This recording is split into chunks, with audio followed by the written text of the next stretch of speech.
Let's go to page 2. 41. This is a direct quote from Mayor Burns. Sean, and the Sean in this case is the district director for Randy Holcroft. I can't recall his last name right now. Is it McCarthy? Sean McCarthy. Did mention that he and Jerry Clark, now Jerry Clark is a reference to the chief of staff for Congressman Holcroft. Jerry Clark is paid approximately $140,000 a year.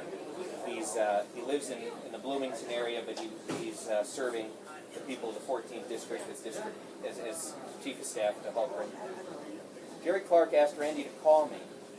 To date, not a, pardon my language here, this is the mayor's talking, goddamn word. Apparently Randy is busy at a prayer dinner in D.C. Won't he be surprised when he learns there is no God? Now, atheism is certainly legal, but this kind of talk, at least to me, is offensive, but I'll let other people interpret that. Page 44, Ellen Notke, quote, we can attack that prick on a daily basis.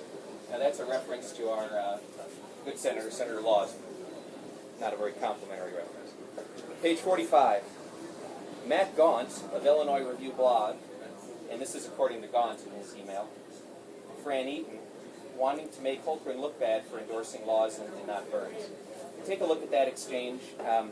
You'll find that on that Illinois Review blog there's been a lot of favorable articles regarding Karen McConaughey.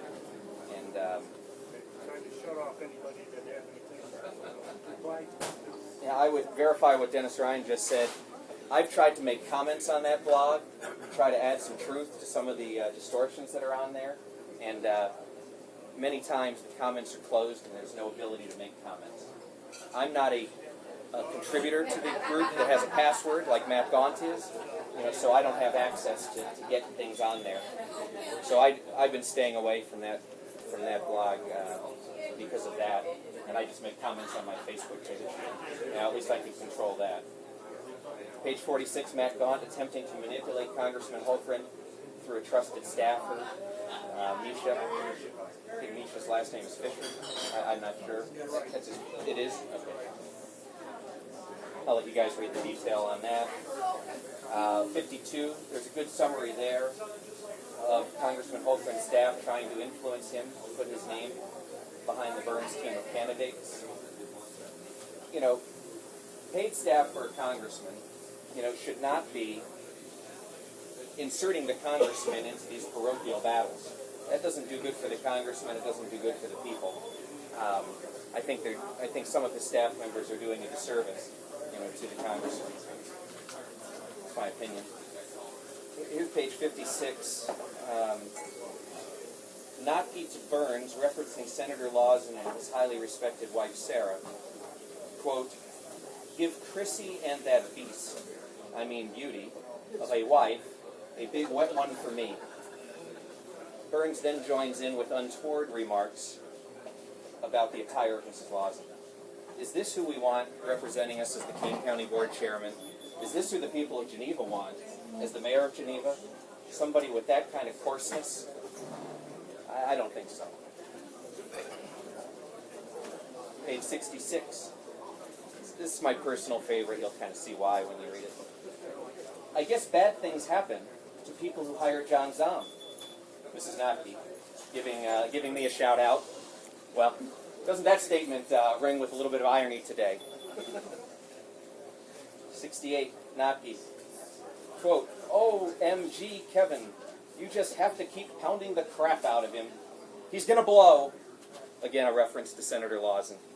This is the kind of thing that makes people cynical about politics. This gamesmanship behind the scenes, that we're now shedding a light on. Trying, it kind of reminds me when there was, what is the place by the, is it called Tom and Jerry's, the new restaurant out by Randall Square? Oak Street. Geneva Commons. It's called Tom and Jerry's? Tom and Eddie's, thank you. Yeah, there was an interesting exchange there. Senator Lawson was asked to come cut the ribbon, and Mayor Burns came too, which is fine for both of them to support the event. But Senator Lawson kind of retold a story to me about how Mayor Burns shook his hand once, when they first saw each other, which is good. But then later on, because there was someone with a camera present, he went and tried to shake his hand again, and Senator Lawson said, "We've already shaken hands." And yeah, I think so. It's that kind of ticky-tack stuff, that sophomore stuff, that college frat boy stuff, that was fun when you were like 22, but Mayor Burns is my age, thereabouts, in the middle 40s. I think we need to set that stuff aside. Page 70, Ellen, quote, "Keep the gloves off and keep nailing this SOB for the fraud, phony, hypocrite he really is." 72 and 73, here's Mayor Burns using his city email account to target a letter to the editor against Lawson. I think everybody's asked a friend to send a letter to the editor into the paper before. That's not breaking news. But please don't use public resources to do it. Page 99, we have an example of wind energy interests directing money to Burns. We know that bus, that obscene bus, has is a $7,000 plus donation from the wind energy interests. What's that going to mean? Does wind energy want to bring itself to western Kane County to the open farm fields? I don't know. Ask them. 103, we have some coordination there between Notke and Burns to get a letter from Republican Party Chairman Brady out to the newspapers. Page 104, we have Mike Kenyon attempting to involve the CEO of Sherman Hospital in the Burns campaign.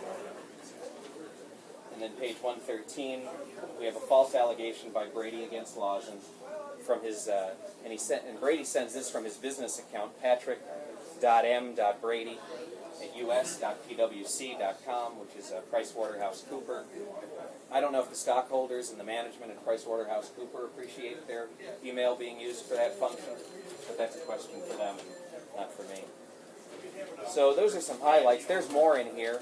I've got other things to do than to go through every jot and tittle on those pages, but I thought I'd at least put together the highlights for people to see. And then before I turn over for questions, let me conclude. I think that after we've all digested this file content, that there'll be calls for Mayor Burns to resign from this race and to resign as mayor of Geneva, and for Batavia Township Chairman Ellen Notke to do likewise from her party boss and her precinct committeeman positions. I also think Chairman Pat Brady of the Illinois Republican Party should consider resigning. He's not a fair and neutral arbiter of party business. His bias is over the top, and his judgment is clearly poor in who he's choosing to associate with. And to give you an idea how serious this stuff is, in 1996, I had filed a Freedom of Information Act request in the village of South Elgin. Back then, we had a 28-year incumbent mayor, and I was running a campaign for a first-time candidate by the name of Rick Zerk, and I was told that there was some behind-the-scenes problems with the way the office was being administered by the village administrator and by the finance director. So I filed a Freedom of Information Act request, not unlike this one here. And what I found, the day that it came back to me, back then it was 7 business days, it's 5 now, but on that 7th business day, I came in to get my pile of stuff, and I was told that Mark Isaacson, the village manager, had resigned his position as village administrator because of the documents that I was taking custody of. And about a week later, the village finance director had to resign in disgrace as well. So this is serious stuff, the abuse of the public trust, and that's why we're here today. Thanks for coming. I'll take questions now from the media.